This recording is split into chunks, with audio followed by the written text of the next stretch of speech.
igreja, no trabalho, que podem levar a esgotamento físico. Doenças crônicas. Algumas estão passando por condições como diabetes, hipertensão, problemas cardíacos, que podem ser desafios enfrentados muitas vezes em silêncio.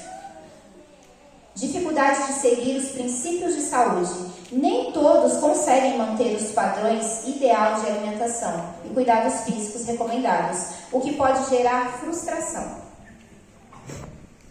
Tem também as dores mentais, ansiedade e depressão. Muitas pessoas estão sofrendo em silêncio, pois às vezes há pouco diálogo sobre esse assunto. Tem também o medo de não ser espiritualmente bom o suficiente. Alguns sentem-se culpados por não conseguir alcançar um nível de santidade que acreditam ser esperado. Tem também a pressão por conformidade, a culpa e autocobrança excessiva e o medo de julgamento da comunidade. E por fim, as dores espirituais. Próximo, por favor. Isso. As dores espirituais estão relacionadas ao medo da perseguição e do fim dos tempos. Eu me lembro quando eu era criança, quando eu vim para a igreja, quando se falava de perseguição, eu como criança eu temia. Depois a gente foi estudando, né? A gente foi entendendo. Não, as dores continuam. Eu morro de medo da perseguição. É algo real. Embora a gente entenda que nos fins dos tempos os filhos de Deus terão auxílio, quem não tem medo? Negar isso é quase impossível. Em algum momento a gente vai ter medo. Tem também a sensação de estar desconectado de Deus. Algumas pessoas podem sentir que suas orações não são respondidas ou que sua fé não é suficiente. Tem também o sentimento de exclusão. As pessoas que enfrentam desafios pessoais, como problemas familiares ou dificuldades financeiras, podem se sentir que não se encaixam na igreja. E por fim, dificuldade em praticar o domínio próprio. Lutar contra hábitos e impulsos negativos pode gerar desânimo e uma sensação de fracasso espiritual. Essas dores estão relacionadas, todas elas, sem nenhuma exceção, ao pecado. E a igreja não está imune disso. A igreja é reconhecida como um grande hospital. Todos aqui estamos doentes, em busca de cura. Ou pode ser também reconhecido como uma estação de trem. Todos aqui estamos com as nossas bagagens nos preparando para partir. Mas cada um com a sua dificuldade, com a sua dor. Muitas vezes a dor ali interna e outras dores visíveis. Mas para todos nós, eu gostaria de trazer uma história.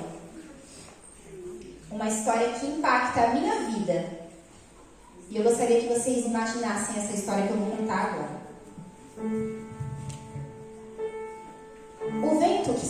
O vento que quente soprava, levantando grãos de areia que arranhavam sua pele já queimada pelo sol escaldante. Seus lábios estavam rachados. A garganta seca. O estômago doía com uma fome que parecia consumir suas forças a cada segundo. 40 dias. 40 dias sem comer. 40 dias de solidão no deserto, onde cada passo era um esforço quase sobre-humano. Ele já não sabia se aguentaria mais. Os pensamentos começavam a ficar confusos. O corpo pedia descanso, mas então, no meio daquele cenário desolador, ele ouviu passos. Alguém se aproximava. Uma sombra projetou-se sobre a areia quente. Um homem de olhar astuto, vestido com um manto negro que contrastava com a luz do dia. Ele sorriu. Um sorriso tranquilo, amigável, como quem trazia uma solução fácil para um problema que parecia impossível. Você está fraco, eu posso ver isso. Sua voz era calma e quase hipnótica. E tudo isso por quê? Você não precisa sofrer assim. Olha ao seu redor. Pedras. Muitas pedras espalhadas pelo chão seco do deserto.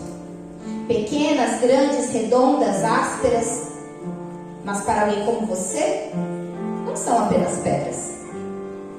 O homem fez uma pausa e então lançou a proposta: transforme-as em pães. Era tão simples e tão tentador. Afinal, por que não?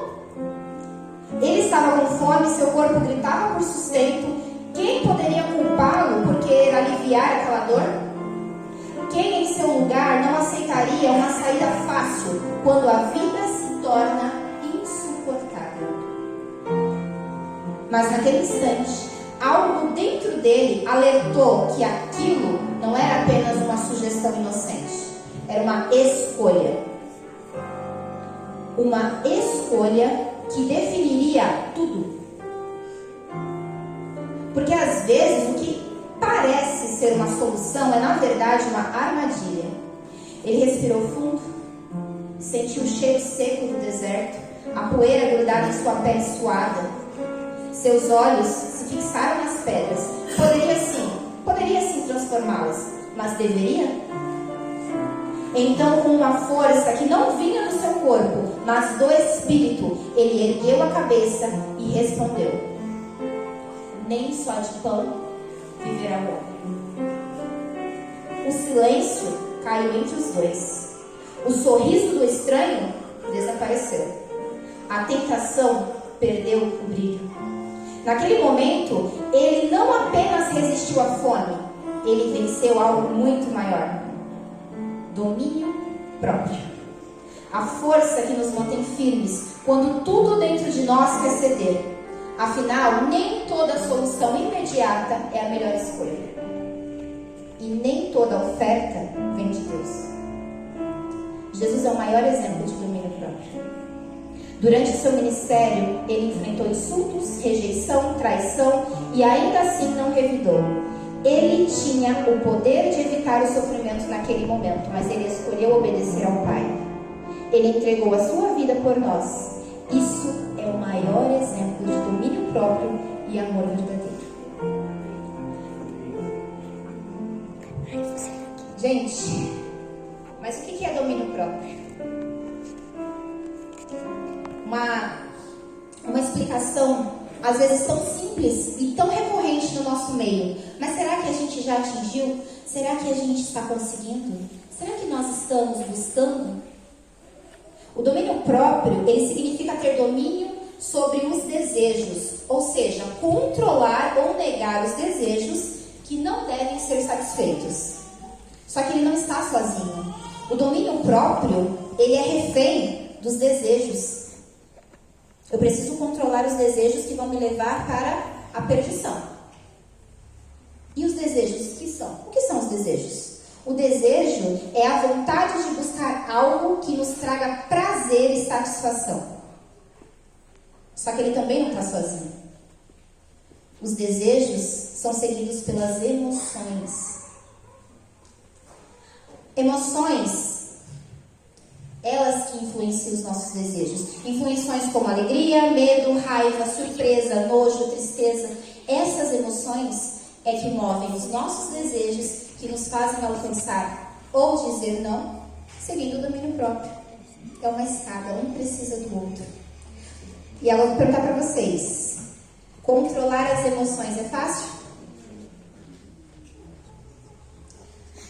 Não é fácil, por quê? Porque as emoções, elas são reações automáticas do nosso corpo. Às vezes a raiva, ela explode antes de pensarmos. O medo acaba nos travando, a tristeza nos domina. E quando a gente percebe, já falamos, fizemos algo e acabamos depois nos arrependendo. Não é assim? Nós temos tentações diárias. E aquelas dores que eu apresentei no início, todas elas estão relacionadas às emoções. Insegurança, medo, a angústia. E a gente acaba fazendo as coisas movidos pela emoção. Eu me lembro que, antes de entrar na igreja, eu dividi aqui uma coisa bem pessoal com vocês. Quase nenhuma mulher passa, mas eu passei. Eu precisava emagrecer.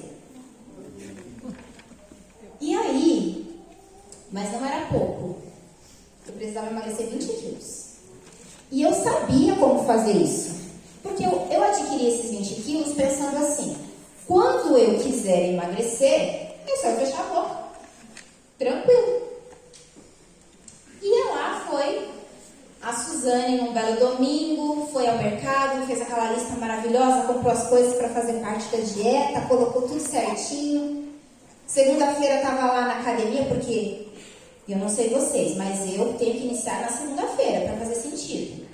Então, segunda-feira eu fui para academia, bebi água certinho naquele dia, não só naquele dia, a semana inteira, lindo, perfeito. Me pesei na segunda-feira, confirmei que precisava eliminar os 20 quilos. Mas estava ali, ó, na luta. Primeiro dia, segundo dia, terceiro dia, quarto dia, lindo. Só que no domingo tinha uma festa. Família festeira. Eu falei, vou me permitir. Fiquei a semana toda, gente. Não é possível. Eu não ter eliminado uma grama, não tinha pesado para saber como é que estava. Mas eu estava sentindo pela roupa. A mulher não é assim? A gente olha e diz, nossa, aqui ó, tô vendo aqui. As meninas chegam para você e falam assim, nossa, tô vendo aqui ó que você emagreceu. Não sei o que vem aqui, mas tô vendo aqui ó que você emagreceu. E eu me sentindo, emagreci, vou me permitir. Na minha cabeça eu deveria permitir uma refeição, mas naquele dia eu me permiti o dia todo. Eu deveria ter me bloqueado, não me permiti. Tá, fui pra festa. Aí o consumo de água já não foi tão legal. Aquele plano alimentar que eu tinha já não fiz. Passou, mas estava muito feliz, né? Porque na festa, olharam pra mim e falaram, nossa, eu tô sentindo que você já eliminou algumas coisas. Aquilo foi um combustível para eu me permitir. Chegou na segunda-feira, cheguei na academia, toda feliz da vida. E na minha cabeça, com uma semana eu já poderia subir na balança. Subi na balança. Quando eu olhei na balança, eu não precisava mais eliminar 20 quilos. Agora eu precisava eliminar 22. 22 quilos.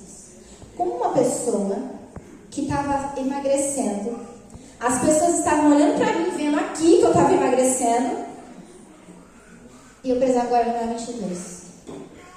Saí dali, eu não lembro, mas eu acho que eu nem treinei naquele dia. Eu saí dali, fui para casa, peguei tudo aquilo que estava na minha geladeira, coloquei em cima da mesa e comi tudo. Porque na festa, né, eu trouxe algumas coisas, comi. E depois veio o quê? O arrependimento. Não faz sentido, né? Uma pessoa que quer eliminar, aí por conta de uma frustração, vai lá e come. Mas foi exatamente isso que eu fiz. O que eu comi? Eu comi emoção. E o resultado disso? Frustração. Impotência. Não vou conseguir. Opa, gerei agora um gatilho. Pensei comigo. Agora eu não posso mais ir em festa. Esse negócio de se permitir, comigo não funciona. E foi aí que uma amiga chegou pra mim e falou, Suzane, sozinha você não consegue. Você não vai conseguir. Ela falou, você precisa procurar um profissional, isso, assim, assim, assim. Eu sabia que eu tinha que procurar um profissional, mas eu achei que eu ia conseguir. E na verdade, na minha cabeça, naquela segunda-feira, eu tinha que ir lá e os 20 quilos não poderiam estar lá. Mas eles estavam com mais 2 quilos. Excesso, né? A gente come por emoção. A gente come por alegria. Tem um povo nessa face da terra que tudo termina em comida. Tudo termina em comida. E é tudo gostoso. E eu faço parte desse povo. Então pensa a luta. A gente se alimenta comendo emoções. A gente não se alimenta, na verdade. A gente come emoções. O nosso comportamento também. Gente, eu queria dividir com vocês um exemplo de umas meninas da Islândia. Presta atenção, Raquel, isso é pra você. As meninas lá, elas são casadas, né? Falando pra ela que a Raquel é essa mais nova senhora aqui, né?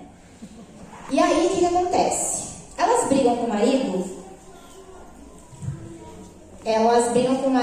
Elas correm pro celular Porque tem uns aplicativos lá na Islândia, não sei se tem aqui. Chama Shein, Shopee, Temá, Temé, Temi, Temu. E elas correm. Por quê? Porque brigou com o marido. Às vezes o marido fala assim pra elas: amor, seguinte, esse mês a gente vai precisar dar uma controlada. Aí elas concordam, não, tudo bem, a gente vai controlar. Só que aí o marido, de repente, fez algo que na cabeça dela é um motivo para ela correr pro celular e comprar aquela blusinha que ela tá lá no carrinho há anos para justificar aquela raiva dela. Elas fazem isso, você acredita? Terrível, absurdo. Absurdo. Eu acho que elas não deveriam nem ter esses aplicativos. Eu tenho, mas eu sou bem controlada.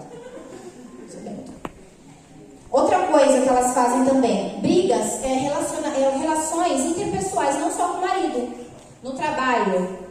Se elas chegam lá no trabalho, aí elas falam assim: hoje tá tudo certinho, vou fazer isso. Mas aí o patrão ou a patroa chega e fala assim: já não vai ser dessa forma, nós vamos precisar mudar a rotina. Acabou com elas. Elas pegam do íntimo tudo aquilo que elas tinham de revolta e joga. E ainda fala assim: falo mesmo. Eu sou assim. Tipo assim, você que se vire aí com o que você vai lidar com o que eu vou falar. Mas eu sou desse jeito mesmo, né? Você acredita? Elas são desse. Eu acho um absurdo. Lá na Islândia, isso é um absurdo. Outra coisa também, provar que tem razão. Eita, essas mulheres são teimosas. Elas gostam de provar que ela tem razão, elas têm a necessidade. Só que quando elas vão provar que elas têm razão, elas se vitimizam. É aquela coisa assim: você está fazendo isso, mas você não entende o que eu passo. Você chega do trabalho, eu fico aqui o dia inteiro, cuidando, lavando, passando, indo atrás do lugar com criança doente, com criança gritando. Você tem o dever de chegar aqui e me tratar como uma princesa. Eu tô morta. Você não está cansada não. Quem está cansada sou eu. Ou seja, elas começam a pegar aquela situação que elas acham que elas são vítimas, colocam lá no topo, e o sentimento do outro anulado totalmente. Porque eu sou a pessoa mais importante. Islândia, né? País terrível, gente. Não, terrível. Muitos acham que controlar é ruim. Inclusive essas nossas amigas, elas acham que controlar é ruim. E o tema, falando sobre liberdade no controle, parece que não combina. Liberdade parece que é algo, eu posso fazer o que eu quero, eu estou livre. Eu posso decidir as coisas. E muitas vezes o mundo fala exatamente isso. Não só o mundo, nós também. Liberdade, eu tenho liberdade para falar, eu tenho liberdade para pensar, eu tenho liberdade para fazer, eu tenho liberdade. Só que controle não. Aí falou em controle. Que controle? Como assim controle? As nossas amigas lá da Islândia, elas não gostam de ser controladas. Temperamento sanguíneo, todas elas. Não gostam de ser controladas. Não, aqui não, graças a Deus.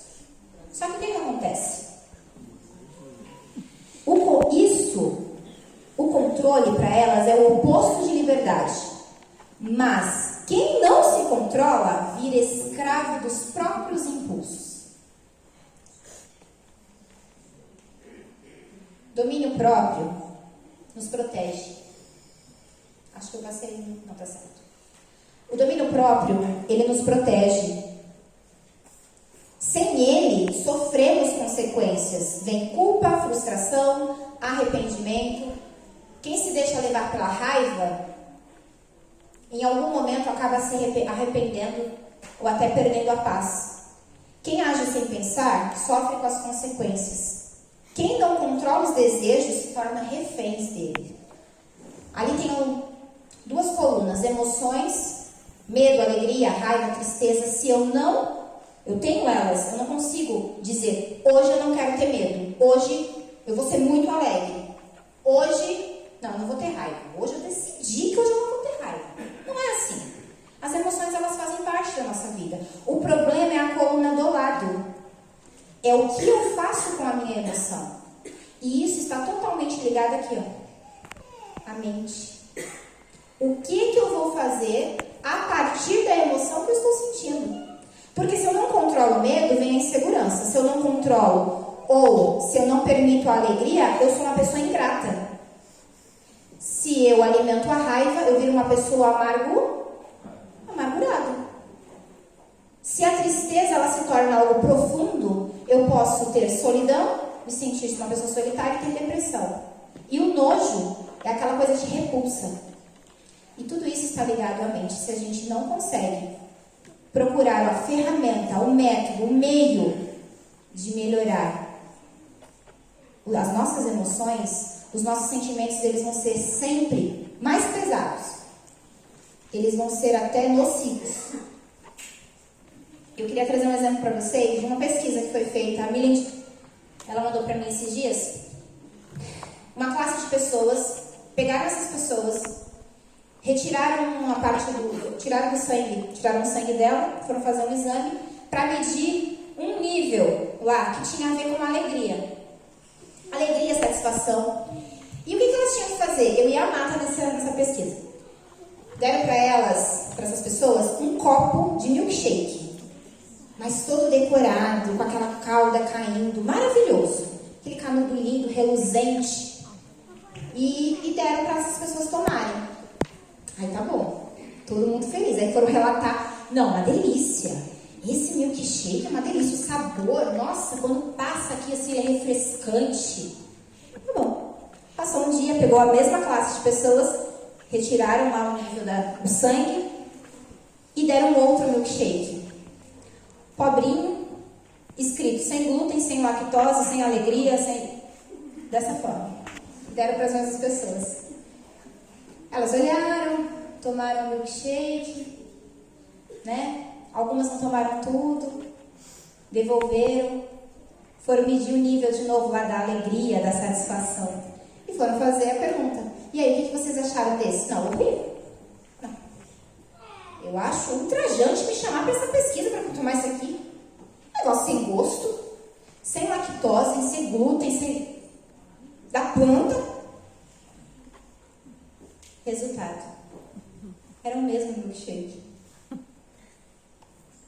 Vocês entendem como a nossa mente, ela influencia as nossas emoções e potencializam não somente um sentimento, mas até aquilo que eu penso. O que eu penso do outro, quem tem a capacidade de potencializar isso? Eu. O que eu penso de mim, quem tem a capacidade de potencializar isso? Eu mesmo. Está tudo ligado à minha mente. Se eu falo eu não consigo, eu não gosto e potencializo isso, as consequências vão ser quais? Exatamente essas, né? Jesus, ele não foi escravo das suas emoções. Lá no deserto, ele poderia ter comido. No Getsemane, ele poderia ter fugido. No julgamento, ele poderia ter se defendido. E na cruz, ele poderia ter provado seu poder. Ele não estava imune de nada disso. Mas ele permaneceu firme. Se Jesus tivesse cedido por um segundo, tudo estaria perdido. E a gente fala isso aí, ó. Mas eu não consigo. Eu não consigo ceder. Eu me conheço. Minhas amigas lá da Islândia, elas falam isso. Eu me conheço. Se tem alguma coisa acontecendo assim, né? Se aproximando. Eu sei que aquela semana eu vou ter que enfrentar algum desafio. Eita, parece que eu já vou me armando. Não tem controle sobre isso. Eu não consigo. Às vezes é assim que a gente fala. Pelo menos eu, na maioria das vezes. Mas quando eu olho para Jesus, eu vejo totalmente ao contrário. Jesus usou da sua liberdade para dizer sim. Dizer sim para mim. Dizer sim para cada um de vocês. Dizer sim para todos nós. Ellen White ainda reforça isso. Ela diz: Cristo, ao resistir à tentação, mostrou que todo cristão pode, pela graça divina, ser vencedor. A gente pode ou não pode? Mediante a graça de Cristo. Domínio próprio não é dizer não para algo errado. Não é só isso. É dizer sim para aquilo que realmente importa. Isso sim é liberdade e ter controle. É eu ter liberdade para fazer as minhas escolhas baseado nas escolhas de Cristo. Baseado no pensamento que somos cidadãos, não daqui, mas do céu. E que estamos refletindo não só a minha família. Eu tenho um compromisso com Deus. Agora pensa no seu dia a dia. Quantas vezes você já se frustrou por não conseguir manter a alimentação saudável? Eu todos os dias. Porque eu sou uma pessoa sanguínea, uma pessoa que vê sentido em tudo, que tem sentido, comida, né, principalmente. Eu ia falar os outros, mas a comida é o ápice. Então, assim, tudo pra mim quer terminar em comida. Mas será que se eu não controlar, será que isso vai fazer bem pra mim? Eu tenho certeza que não. Às vezes a gente se sente frustrado por não controlar as nossas emoções diante de provocação. As meninas lá da Islândia, então, porque depois da provocação, depois que a gente explode, vem a culpa, né? Vem o arrependimento. Ou por gastar tempo demais no celular e depois sentir culpado. Isso aqui como mãe, isso me pega tanto, gente. Porque às vezes você entra no celular só pra ver a hora. Aí tem uma notificação do Instagram. Aí você fala, peraí, deixa eu dizer aqui. Aí aparece lá em cima um negócio do WhatsApp. Ah, não, o grupo tá me chamando. Aí não sei o quê. Aí você vai subindo assim, porque aquilo é infinito, né? Vocês sabem. As coisas agora do Instagram, do YouTube e do Facebook, elas são infinitas. Você pode rolar infinitamente, vai ter assunto pra você. Porque eles descobriram isso. O algoritmo, ele descobriu. Se você pesquisa sobre bolo, você vai rolando ali, vai aparecer tanta receita legal. Às vezes você nem vai fazer, mas você, não, essa aqui eu vou aprender o que eu vou fazer. E a gente fica ali infinitamente. Aí a gente põe o celular assim, e a hora? A gente não viu. Aí depois vem a culpa, né? Que aí o filho vem, ou você tinha um trabalho da faculdade para entregar, ou você tinha algum compromisso que você vai acabar chegando atrasado. Isso acontece com a gente. A falta de domínio próprio sempre nos rouba algo importante. Ela rouba a paz, a saúde, a produtividade e até mesmo, e principalmente, a nossa comunhão com Deus. E a Bíblia está cheia de exemplos de homens e mulheres que venceram essa batalha. Eles podiam não ter celular, mas eu acredito que as batalhas deles foram bem difíceis também. Não só acredito, como a gente vê, né? E o primeiro exemplo é de Josué e Caleb. Enquanto todos estavam desesperados, eles mantiveram a fé e o autocontrole. E eu vou ler para vocês. Aqui, em Números 14, vou falar para vocês o que aconteceu. Os irmãos já sabem, vou só relembrar. Eles tinham uma missão de ir até a terra prometida para espionar e trazer as notícias. E aquele grupo de 12 homens foram lá, né? E quando retornaram, foram falar o que eles viram. Passaram 40 dias lá. Então foram falar as coisas boas que eles estavam vendo. E mostrar que era possível. Só que no meio daquele grupo, tinha as meninas da Islândia. Olha só o que aconteceu. Então, naquela noite, estou lendo aqui no 14, Números 14. Então, naquela noite, o povo começou a chorar em alta voz. Eu não sei se vocês já viram o pessoal, os judeus, expressando as suas emoções. Eles são intensos, são bem intensos. Até hoje eles são intensos, é algo cultural. Então, quando eu olho aqui que naquela voz eles choraram em alta voz, naquela noite eles choraram, eu imagino algo pesado. E não era um, dois. Era um povo chorando em alta voz. Todos os israelitas queixaram-se contra Moisés e contra Arão. E toda a comunidade disse a eles: teria sido melhor morrer no Egito. Aqui no deserto, do que aqui no deserto. Porque o Senhor nos trouxe para essa terra. Aí aqui começa o deboche. Olha só. Só para sermos pela espada na guerra e nossas mulheres e nossos filhos serem presos e se tornarem escravos? Não seria melhor voltarmos para o Egito? Gente, quando eu leio isso daqui, algo em mim me comove. Eu fico pensando, gente, cadê a fé em Deus? Cadê a confiança? Aquele povo tinha acabado de passar por um deserto, visto tantas maravilhas. Por que eles chegaram nesse momento e disseram uns aos outros: vamos escolher um líder e voltarmos para o Egito? Eles estavam decididos a voltar para um local onde eles eram escravos. Ponto. Eles eram escravos, ponto. Mas eles ficaram muito revoltados, porque ficaram com medo. Então Moisés e Arão caíram no chão, com o rosto sobre a terra, diante de todo o povo de Israel. Então Josué, filho de Num, e Caleb, filho de Jefoné, dois dos líderes que fizeram parte da missão de espionar a terra, rasgaram suas roupas e disseram a todo o povo: a terra que percorremos para espionar é muito boa.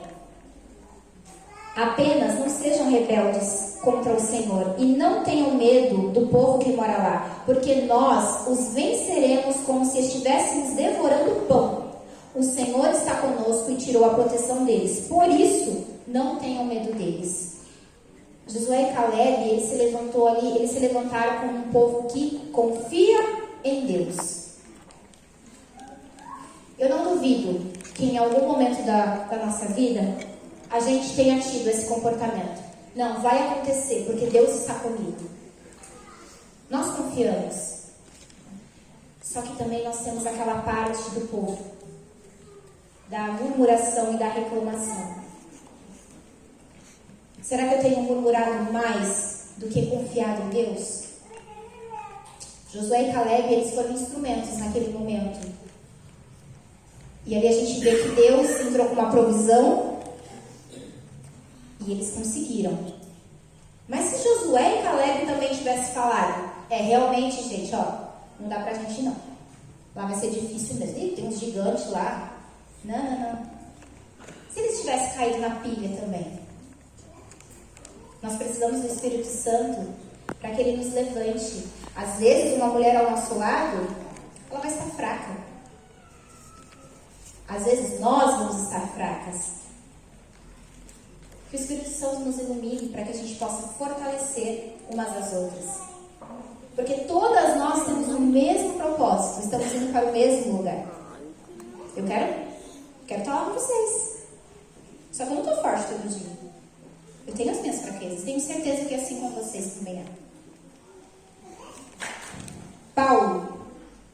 Paulo diz o seguinte: ele sofreu perseguição, foi preso, mas nunca perdeu o foco. Em 1 Coríntios 9, 27, ele diz: trato o meu corpo com disciplina e o mantenho sob controle. Gente, é uma dificuldade para a gente ter disciplina, né? E ter controle.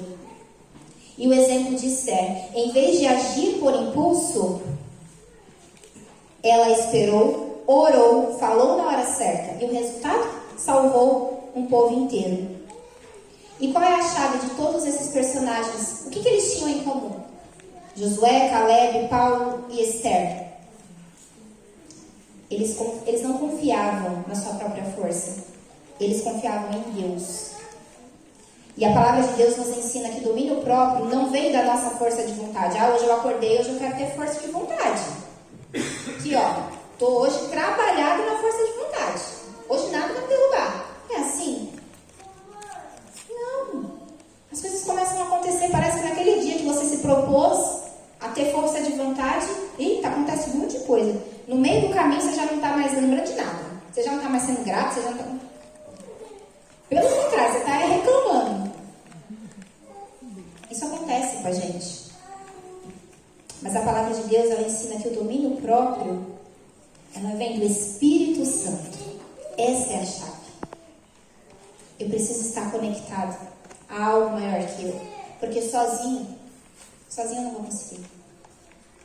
Para finalizar, João 15, 4 diz assim: permaneçam em mim e eu permanecerei em vocês. Nenhum ramo pode dar fruto por si mesmo. Então precisa existir uma conexão. A conexão entre mim e o Pai. E eu só consigo isso se eu pedir. Não é algo que eu vou estar ali, imóvel. Ah, Deus sabe de todas as coisas. Não. Eu preciso pedir. Eu preciso ter uma ação. Eu preciso orar. Eu preciso ler a palavra de Deus. Eu preciso exercitar. Se eu não exercitar, eu não alcanço. Nós devemos orar pedindo forças antes de enfrentar as tentações. E a gente sabe quando a gente vai enfrentar uma tentação, pessoal? Então precisa ser o meu primeiro pedido pela manhã. Eu preciso despertar e já pedir a Deus força. Senhor, agradeço por mais uma manhã, por mais um despertar. Esteja comigo em tudo que eu for fazer. Porque sozinha eu não consigo. Precisamos manter o foco no que realmente importa. Precisamos nos cercar de pessoas que nos incentivem no caminho certo. Gente, vai adiantar. Outro exemplo aqui meu. Vai adiantar eu estar com um problema lá na minha casa. Um problema ali com o meu esposo. Eu chegar para uma amiga que está sempre praguejando do casamento dela. Será que vai dar certo? Será que vai funcionar? Eu estar com um problema com os meus filhos e eu solicitar conselho de uma pessoa que não tem o mesmo modelo de família que eu idealizo? As pessoas que estão me cercando, as pessoas que eu estou indo buscar, ajuda, essas pessoas, elas são pessoas que vão me conduzir para o altar? Eu preciso fazer essa pergunta. Eu estou trabalhando para que eu seja um canal de bênção para as outras pessoas? Dentro da minha casa, eu estou sendo um bom exemplo para os meus filhos? Porque a sociedade, a gente fala muito da sociedade, mas ela inicia dentro do lar. O nosso maior ministério é a nossa casa. Não adianta eu usar o púlpito para falar se os meus filhos, quando saírem daqui, falam: mãe, vamos voltar para a igreja. Porque lá você é muito legal. Aqui em casa... Você quer ter domínio próprio? Então precisa estar ligado à videira. O domínio próprio não é algo que Deus exige da gente. É algo que Ele oferece. Ele diz assim, em 2 Coríntios 12, 9: a minha graça te basta. Porém, a minha graça te basta não é um ponto final. Ela é um convite para desfrutarmos do melhor das bênçãos de Deus. É um convite. Suzane, vem cá. Eu tenho aqui para você em Gálatas 5, 22. Olha esses frutos maravilhosos que são desenvolvidos através do meu Espírito. Venha, eu posso te oferecer. Sabe o que vai acontecer com você? Você vai ser uma pessoa mais feliz. Você vai ser uma pessoa mais agradável. Você vai ser uma pessoa que vai poder trabalhar melhor. Você vai ser uma boa mãe, você vai ser uma boa esposa. Olha aqui, é um convite. Só que às vezes a gente olha para esse convite e fala: é muito difícil. Eu não tenho nem sapato com esse convite. Vou lá na Shein. Às vezes a gente olha para esse convite e acha que é muito difícil de alcançar. Ah não, o pessoal aí, ele prega, o pessoal fala aí que para ser salvo, não, é muito difícil. Tem que fazer muita coisa.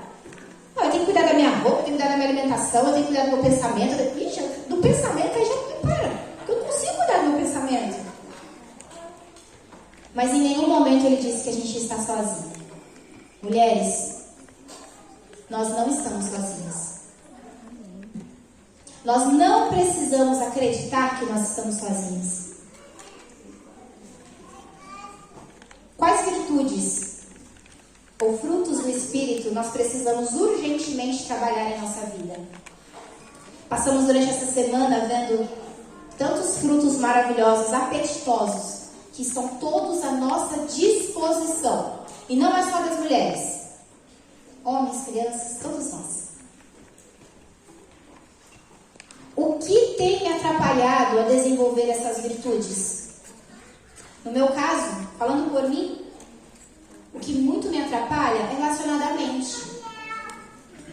Então eu reconheço que eu preciso de um auxílio. Sozinho eu não consigo, e Deus há de enviar pessoas instruídas para ser a ferramenta dele para me ajudar e me auxiliar.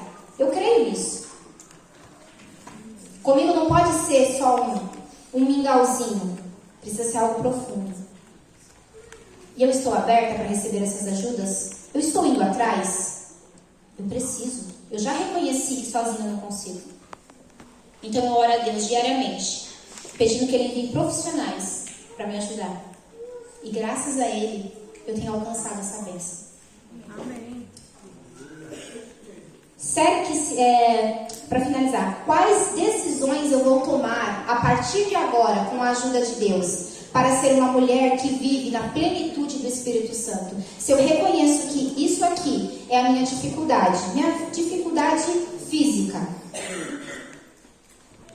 por que eu vou ter isso? Se eu já sei que isso daqui faz mal para mim, se eu sei que o controle financeiro para mim é ruim, eu não consigo, por que eu vou ter então coisas que vão me fazer gastar mais, que são um perigo para a minha vida? Nós precisamos nos cercar de ferramentas e métodos que vão nos auxiliar. A palavra de Deus é a nossa base. Ela é o nosso manual. Deus já deixou tudo para nós. E eu tenho uma pergunta para vocês, mulheres.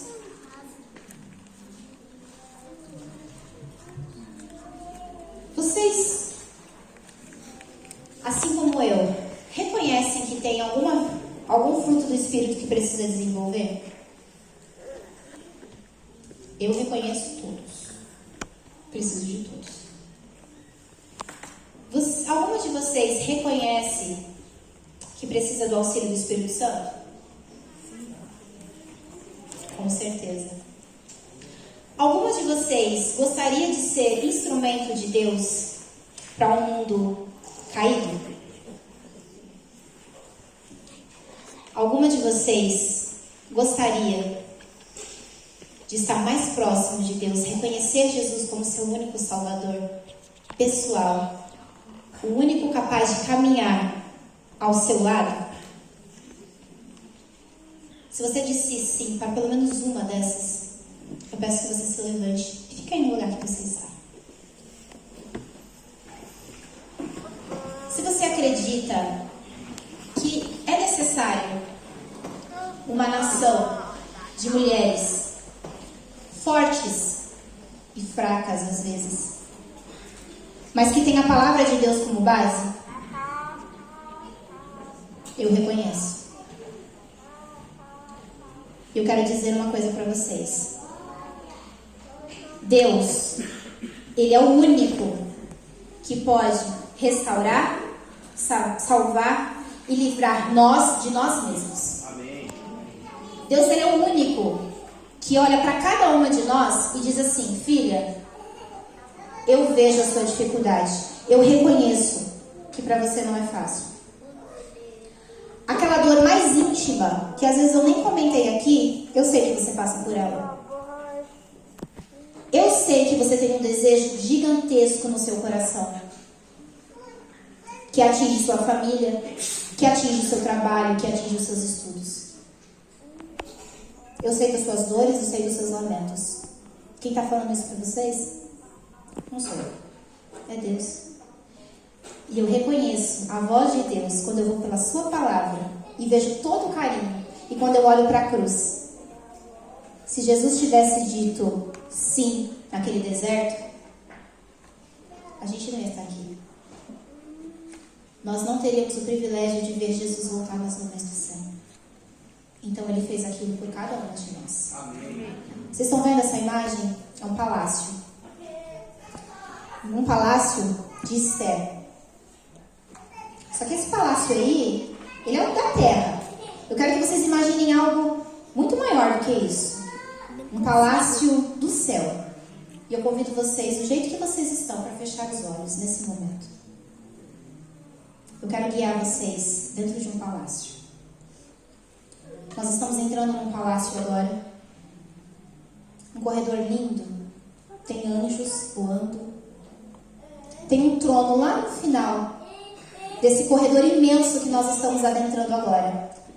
E sentado nele está o próprio Deus. Nós vamos agora pegar todos os nossos medos, nossas frustrações, a falta de domínio próprio e o desejo gigantesco que nós temos de mudar. E nós vamos depositar agora aos pés de Deus. E esse sentimento que você tem agora não é só para você, porque você sabe e reconhece que através de você, Deus pode fazer grandes coisas. Ele vai atingir sua família, Ele vai atingir os seus amigos, Ele vai atingir o seu lar. Então você vai depositar agora os seus pedidos aos pés de Deus. Repitam comigo. Senhor, eis-me aqui. Te entrego todos os meus medos. Todas as minhas dificuldades. Produza em mim esses frutos maravilhosos. Quando eu tiver medo, que o Senhor me sustente. Que o Senhor esteja comigo ao meu lado. E que eu seja forte e corajosa. Em nome de Jesus. Amém. Podem se sentar, queridas. Esse não é só um pedido de fechamento, de encerramento de uma semana de oração. Esse é um convite. Um convite para que a gente saia daqui e peça ao Espírito Santo sempre, a todo instante. Pois somente mediante o trabalho do Espírito Santo é que nós vamos conseguir desenvolver. É somente mediante o auxílio do Espírito Santo que nós vamos vencer as nossas amarras. Homens, mulheres estão andando entre vocês com dores que vocês não conseguem nem imaginar. Orem por elas. Por cada dor, porque embora a gente não saiba, Deus sabe. E somente a força de Deus nós poderemos nos fortalecer, levantarmos e auxiliarmos e contribuirmos por onde quer que formos. Esse verdadeiramente é o meu desejo e a minha oração. Amém. Amém.